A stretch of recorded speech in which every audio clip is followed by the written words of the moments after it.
Hello mga madam, galing kami ng hospital para puntahan sana si Nanay Corazon. Kaso nga, nakalabas na pala sila. Bali, hahanapin na lang natin kung saan sila nakatira ngayon sa Nakolkol. Purok 5 yata yon. Bali, magbibigay tayo ng konting pamasko kasi nga nung mga nakaraang araw, sobrang busy natin sa tindahan. Hindi rin tayo nakapagpadala ng konting tulong.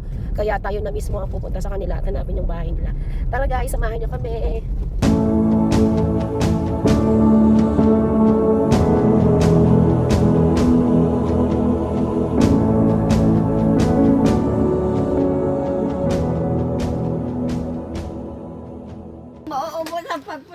Nakita na namin si Nanay Corazon dito. Dito siya kagagaling niya sa naglaba. Saan ka naglaba, Nay? Ilog po. Sa ilog. Oh, basa pa nga yung damit ni Nanay. Bali dito siya nakatira, mga madam.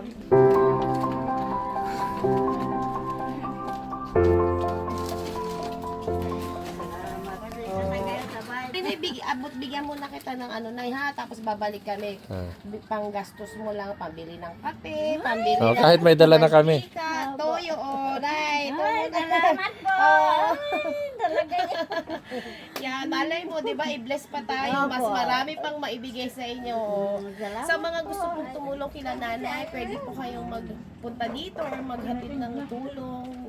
Kayo na lang po punta din, samahan namin kayo mga madama. Yan. Salamat po. Sensya nyo na muna ito, ha, di ba? Sa susunod, dagdagan na lang namin. Baka may mga gusto pang magpaabot ng tulong, maiano namin sa inyo. Pwede naman din sila pumunta dito. At least alam na namin yung bahay nyo, pwede namin silang samahan.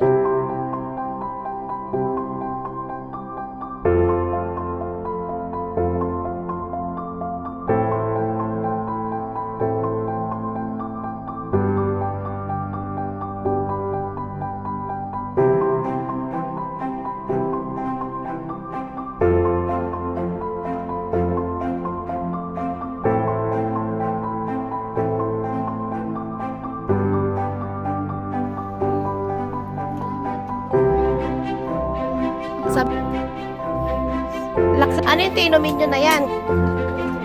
Saan kayo kumuha na inumin nyo? Ah, sa bomba, oh. Tapos iniipon nyo na dyan.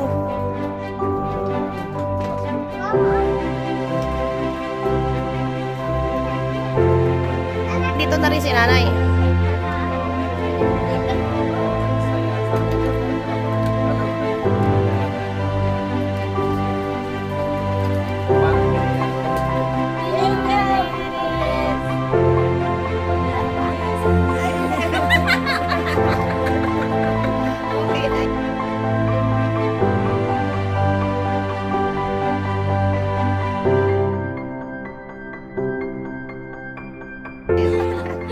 Talaga, hindi masabi.